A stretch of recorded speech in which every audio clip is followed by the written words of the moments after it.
Shalom Chaverim, and Bruchim Aba'im to Regah בעברית. This week we are in Parashat Vayeshev in Genesis chapter 37, and I actually would like to touch on 2 points that are quite important in the Torah portion this week. This week I'm bringing this teaching live from Israel, and I hope you are blessed from this.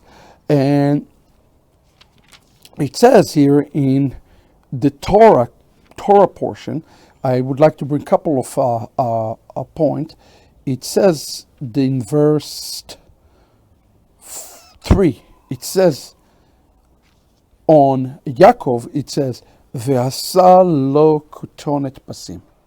Interestingly enough, the gematria, the word pasim, mean the end, the ketz.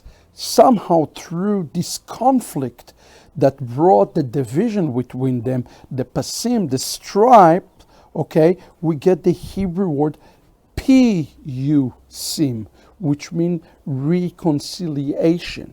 Okay, pasim, stripe, okay, brought conflict. Piyusim, it actually means reconciliation. It's connected to the same word. Our rabbis understood that somehow through this suffering that brought hatred, our reconciliation came between Yosef and his brothers. Now I want you to look with me in 37, starting at the point where Joseph is actually being brought down and is being tossed into the pit. I want you to look with me to verse 23.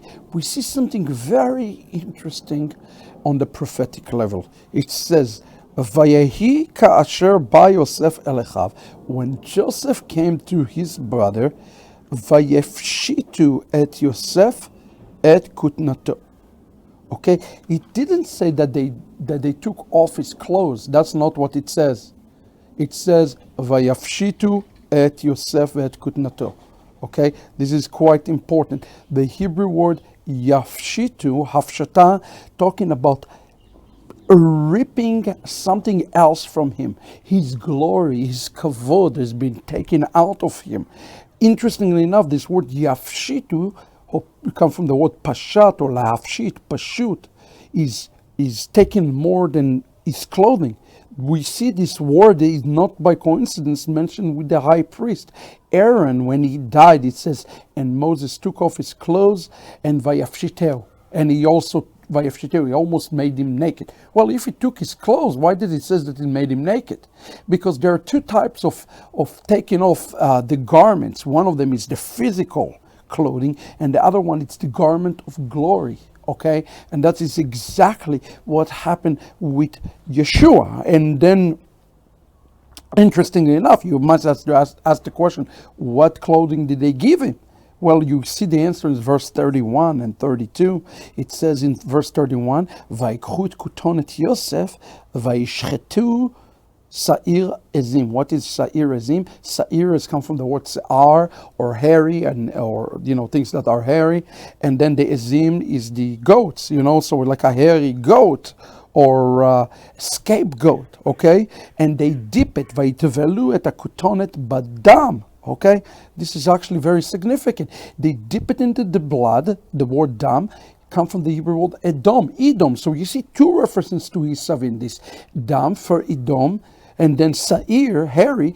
Edom was also hairy, and that's in Esav. Both of them refer to Esav. That is a double clue for the new identity that they presented to Jacob. And who is Jacob in the story? Jacob, his name was Israel. He's a picture of Israel. We see here a great prophecy of the Sa'ir and the Dam, who will be, in essence, representing to the world, to Jacob, as the new identity of Yosef. Dead, bloody, ruddy. Who is the one who is dead, bloody, and ruddy? That's Esav. That represent Christianity, actually. Esav in Edom is a name of Christianity. And his father was tricked by this.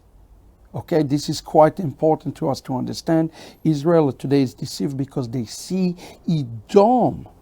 Isn't it interesting that in Isaiah chapter 63, verse 1, he destroys Edom. Why do you think he destroys Edom? He destroyed Edom for the sins that have been committed here by selling Joseph to the Egyptian, to the nations, instead of being the Jewish king. We must rectify his name. So we must actually do exactly what the brothers these days go to the king with love one another, with caring one another. So the mercies of heaven will be upon the king, and he will finally reveal himself. The way we treat each other is going to determine when the king is going to reveal himself to us. I hope you enjoyed this Regah בעברית. God bless you from Israel. We will see you soon, God willing. Thank you for praying. להתראות.